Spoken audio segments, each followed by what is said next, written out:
Hi, నేను మీ లక్ష్మినండి. ఈరోజు మన వీడియోలో ఈ పూర్ణం బూరెలు కమ్మగా చేద్దాం. ఈ పూర్ణం బూరెలు పైన క్రిస్పీగా లోపల సాఫ్ట్గా చాలా కమ్మగా ఉంటాయి. అమ్మవారికి చాలా ఇష్టమైన నైవేద్యం. ఈ పూర్ణం బూరెలు ఫంక్షన్లప్పుడు, పూజలప్పుడు, పండుగలప్పుడు చేస్తుంటాము. ఈ పూర్ణం బూరెల కొరకు మినపప్పు 1 గ్లాసు, ఇది 1/2 కేజీ గ్లాసు, ఇవి ఒక గ్లాసు పోసేసుకొని గిన్నెల 2 గ్లాసులు బియ్యం పోసుకోవాలి. ఇవి కొంతమంది 1 గ్లాసు పప్పుకు 1 గ్లాసు బియ్యం పోస్తుంటారు. అలా పోసుకుంటే పూర్ణం బూరెలు మెత్తగా వస్తాయి. 2 గ్లాసుల బియ్యం పోస్తే పూర్ణం బూరెలు బాగా క్రిస్పీగా వస్తాయి. ఈ వాటర్ పోసి 2 సార్లు కడుక్కొని మళ్ళీ వాటర్ పోసి మూత పెట్టేసి రాత్రి అంతా నానబెట్టుకుందాము. మనం మళ్ళీ రోజు ఉదయం ఇవి నానిపోయి ఉంటాయి తీసి ఇవి 2 సార్లు కడిగి వాటర్ అంతా తీసేసి 2 సార్లు కడిగి ఇది మిక్సీ జార్లో వేసేసుకొని మెత్తగా మిక్సీ రుబ్బుకుందాము. ఇలాగ మెత్తగా రుబ్బుకోవాలి. ఇలాగా ఇది మరీ లూజుగా లేకుండా మరీ గట్టిగా లేకుండా ఇలా మీడియంగా ఉండేటట్టు రుబ్బుకోవాలి. రుబ్బుకొని ఇది ఒక గిన్నెలో పోసేసుకొని మరొక వాయి కూడా రుబ్బుకుందాము. ఇలా అది కూడా గిన్నెలో పోసేసుకుందాము. ఇప్పుడు దీనికి 1/2 స్పూను సాల్ట్, 1 స్పూను బెల్లము. ఇది బెల్లం వేసుకుంటే పూర్ణం బూరెలు చప్పగా లేకుండా పైన లేయర్ చప్పగా లేకుండా కమ్మగా ఉంటుంది. మనం ఒక 2 చిటికెల వంట సోడా వేసుకుందాం. ఇవి 3 బాగా కలిసిపోయే వరకు కలుపుకోవాలి. ఇవి బాగా కలిపితే ఈ పిండి సాఫ్ట్గా తయారవుతుంది. అప్పుడే బూరెలు పర్ఫెక్ట్గా వస్తాయి. ఇది ఒకవేళ లూజ్ అయితే బియ్యం పిండి వేసి కూడా కలుపుకోవచ్చు. మీకు ఒకవేళ గట్టిగా అయితే కొంచెం వాటర్ వేసి కలుపుకోవచ్చు.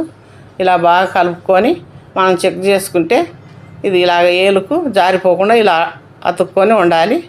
ఉంటే మనం పూర్ణం బూరెలు వేసుకున్నప్పుడు గుండ్రంగా వచ్చి బాగా మంచిగా వస్తాయి పూర్ణం బూరెలు. అవి పక్కన పెట్టేసి ఒక కుక్కర్ తీసుకొని 1 గ్లాసు మనం ఏ దానితోటి పప్పు పోసుకుంటామో మినపప్పు దాంతో ఇది శనగపప్పు పోసుకోవాలి. ఈ శనగపప్పు కుక్కర్లో పోసేసి వాటర్ పోసి 2 సార్లు ఇది బాగా కడుక్కుందాము. మళ్ళీ అదే గ్లాస్ తోటి 2 గ్లాసుల నీళ్ళు పోసుకుందాము. 1 గ్లాసుకు 2 గ్లాసుల వాటర్ సరిపోతాయి. ఇది మూత పెట్టేసి ఒక అరగంట సేపు నాననిద్దాము. అరగంట తర్వాత ఇవి నానిపోయి ఉంటాయి. ఇది పొయ్యి మీద పెట్టి మూత పెట్టి 2 విజిల్లు వచ్చే వరకు దీన్ని ఉడికించుకుందాము. ఇది 2 విజిల్లు వచ్చింది, తీసేసి ఉడికిందేమో చూద్దాము. ఇది ఇట్లా మనం చేతులు పట్టుకొని నలిపి చూస్తే మెత్తగా కావాలి. చూడండి, మెత్తగా అయిపోయింది, బాగా ఉడికిపోయింది.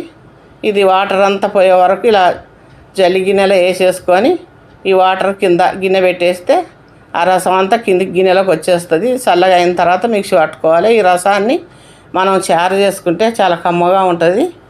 ఇప్పుడు మిక్సీ జార్లో వేసేసుకొని ఇవి మిక్సీ పట్టుకోవాలి. మెత్తగా వాటర్ కొంచెం కొంచెం వేసి ఇలాగ మెత్తగా మిక్సీ పట్టుకోవాలి. ఇలా మెత్తగా ఉండాలి ఇది. ఇప్పుడు పొయ్యి మీద ఒక ప్యాన్ పెట్టి మనం పప్పు ఏ గ్లాస్తో అయితే పప్పు వేసుకున్నామో అదే గ్లాస్ తోటి నిండుగా బెల్లం వచ్చే వరకు వేసుకోవాలి.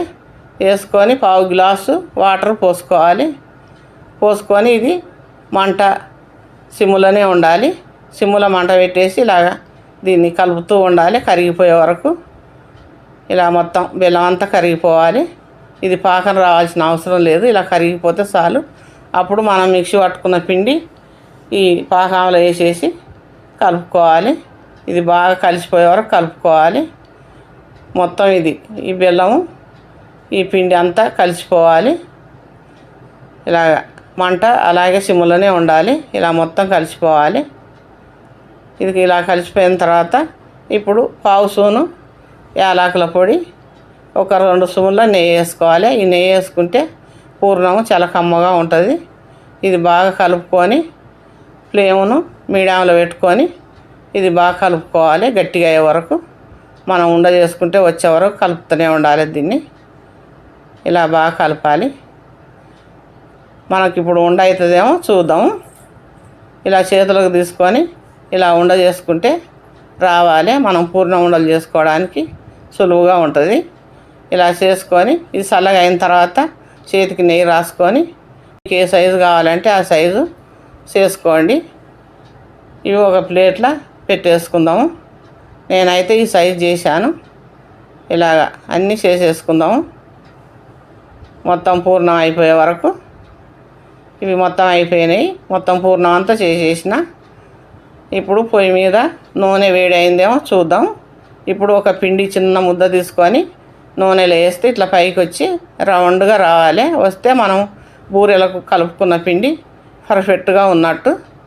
బూరెలు మంచిగా గుండ్రంగా వస్తాయి ఇలా వస్తే. ఇవి ఇప్పుడు ఒక పూర్ణం ఉండ తీసుకొని ఇలా పిండిలో వేసేసుకొని ఇలా పిండిని ఆ ఉండకు సరిపోయేటట్టు ముంచేసుకొని ఇలా వేసుకోవాలి నూనెలా. ఇప్పుడు నూనెలో వేసి చూపిస్తాను. ఇలా వేసుకోవాలి. మనం 5 ఉండలు, 6, మన ఇష్టం వచ్చినన్ని, 4 మన ఇష్టం వచ్చినన్ని వేసేసుకొని ఇవి కొంచెం వేగిన తర్వాత మళ్ళీ తిప్పేసుకొని వేయించుకోవాలి.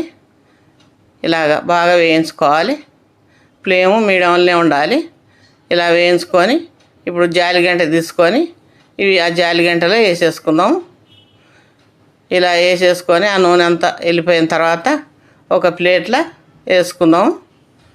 ఇలా వేసుకొని ఈ ఉండను తీసుకొని పిండిలో వేసేసి, మీకు చేతితోన ప్రాక్టీస్ లేకపోతే ఒక స్పూన్ తీసుకొని ఆ స్పూన్ తోటి నూనెలో వేసేసుకోండి. ఇలాగ అంటకపోతే కూడా ఆ స్పూన్కున్న పిండి ఇలా అనుకోవచ్చు. మీకు ఎన్ని కావాలంటే అన్నీ అలాగే వేసుకోండి. ఇది కాలుతుంది అన్న భయం లేకుండా ఉంటుంది అలా స్పూన్తోనే వేసుకుంటే. ఇవి బాగా వేగే వరకు వేయించుకొని ఇవి కూడా తీసేసుకోండి.